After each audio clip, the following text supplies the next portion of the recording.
Really good game, really Yep. enjoyable game. And, Yep. and when we look at it now, we're going to look at it through the risk and reward of Tottenham's approach to games. Starting with the risk side of things.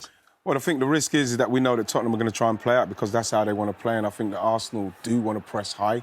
They want to try and win the ball in an area where they've got a very short route to goal. And I think they started very well with that. I think Tottenham, seeing Tottenham and the way that Tottenham are going to play now, they're going to probably continue to play how they're playing because they've got joy doing it.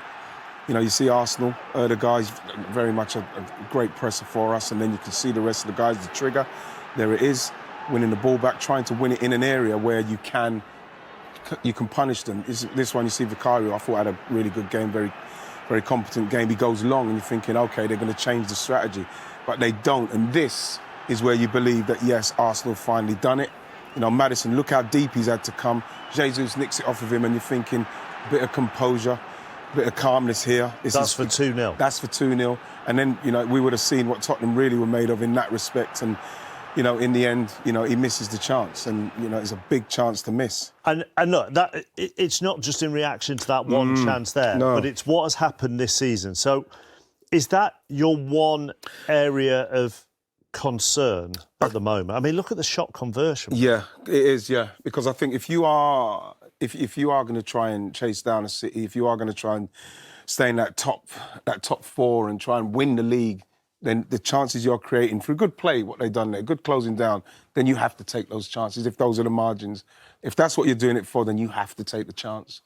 Which requires another number 9? Well, we're talking about the margins now, and if that's you need to score those goals. 2-0 makes that a different game. We'd probably seen a different kind of Spurs because 2-0 down in the derby is different to 1.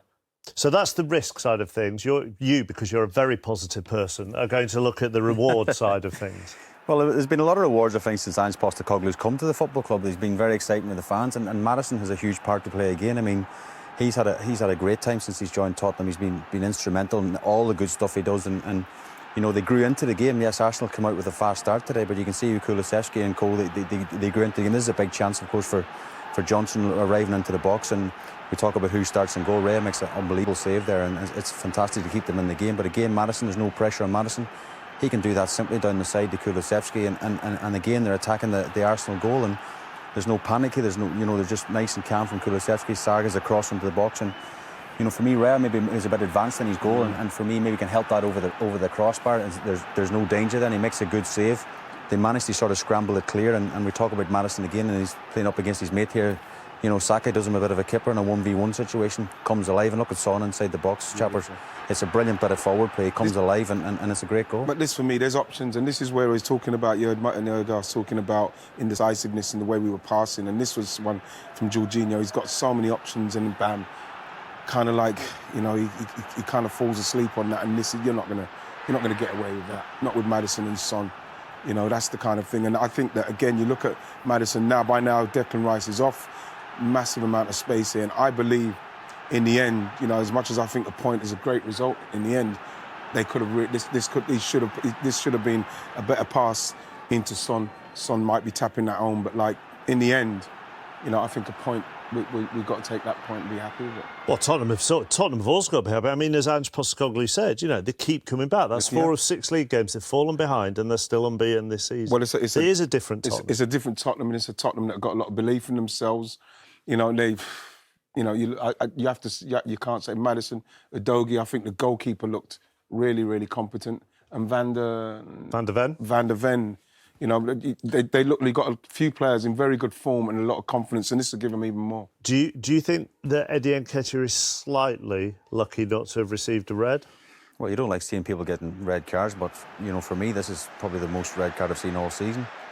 Vicario has passed the ball, and he's so late. He's out of control of his body. That's a horrible. That's leg breaking, And I think just as it runs through, you can see he manages to get his leg off the ground a bit. Just in time. Even his knee Chappers twisting a bit there, and there's a yellow card. The referee sees it, but surely the VAR would say it's maybe worth a look at least, and I think that's violent, and he's very, very lucky. Look, if you lunge at an opponent, that it lunges at an opponent in a way that endangers that opponent or with excessive force, then that would be a red card. I suppose the other argument is studs didn't go into him. So is that a mitigating factor? Maybe, but like I think that it was one where I think he's fortunate simply because the ball was gone.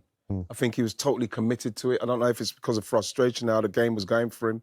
He had one shot on target today. I don't know if it was frustration, but when you look at the ball had already gone, Shane, that's where I feel that he was very fortunate to stay on. He's totally out of control of his body as well, chappers, and the speed he's coming at as well. Vicario was very lucky it wasn't a bad injury. He got away with one now.